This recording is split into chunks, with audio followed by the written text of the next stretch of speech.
सुने स्वामी विवेकानंद का शिकागो वाला वह भाषण। स्वामी विवेकानंद ने 11 सितंबर 1893 को शिकागो अमेरिका में हुए विश्व धर्म सम्मेलन में एक बेहद चर्चित भाषण दिया था। विवेकानंद का जब भी जिक्र आता है उनके इस भाषण की चर्चा जरूर होती है।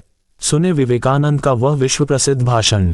अमेरिका के बहनों और भाइयों, आपके इस स्नेहपूर्ण और जोरदार स्वागत से मेरा हृदय अपार हर्ष से भर गया है। मैं आपको दुनिया की सबसे प्राचीन संत परंपरा की तरफ से धन्यवाद देता हूँ।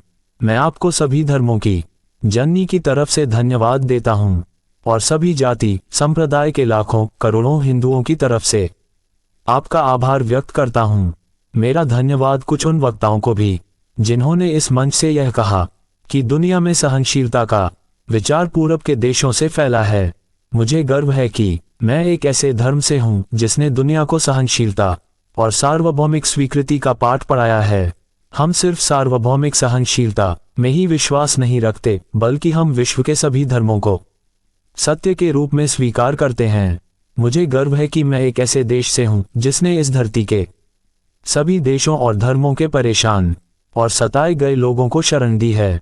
मुझे ये बताते हुए गर्व हो रहा है कि हमने अपने हृदय में उन इजरायलियों की पवित्र स्मृतियां संजो कर रखी हैं जिनके धर्मस्थलों को रोमन हमलावरों ने तोड़ तोड़ कर खंडहर बना दिया था और तब उन्होंने दक्षिण भारत में शरण ली थी। मुझे इस बात का गर्व है कि मैं एक ऐसे धर्म से हूँ जिसने महान पारसी धर्म के लोगों को शरण दी और अभी भी उन्हें पाल पोस रहा है।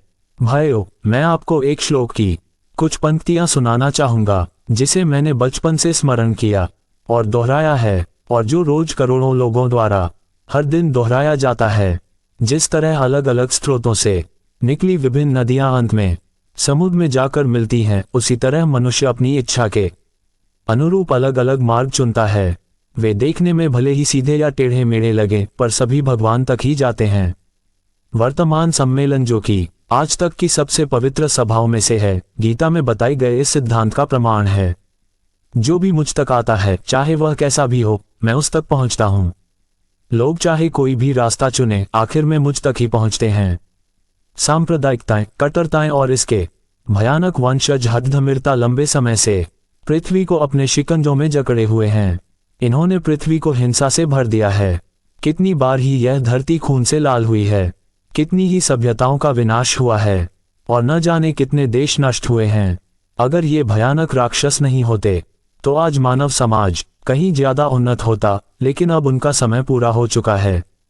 मुझे पूरी उम्मीद है कि आज इस सम्मेलन का शंखनाद सभी हठधर्मिताओं, हर तरह के क्लेश, चाहे वे तलवार से हों या कलम से, और सभी मनुष्यों के बीच की दुर्भावनाओं का विनाश करेगा। जमशेदजी टाटा से भेंट। आज अगर देश के पास इंडियन इंस्टीट्यूट ऑफ साइंस जैसी संस्था है तो इसका श्रेय विवेकानंद को जाता है।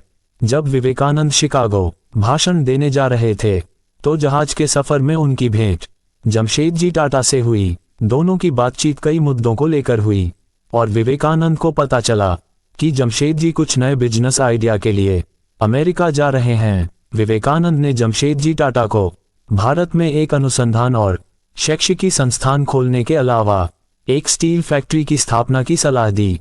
उन्होंने कहा कि इससे देश के युवाओं का विकास होगा और उनको रोजगार का अवसर मिलेगा।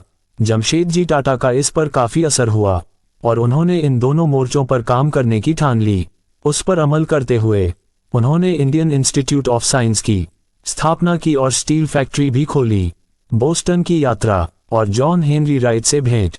शिकागो जाने के बाद विवेकानंद को पता चला कि धर्म संसद में हिस्सा लेने के लिए आधिकारिक अनुमति नहीं मिली है और सितंबर के पहले हफ्ते के बाद ही धर्म संसद शुरू होगी। उन्होंने बीच की अवधि के लिए बोस्टन जाने का फैसला किया।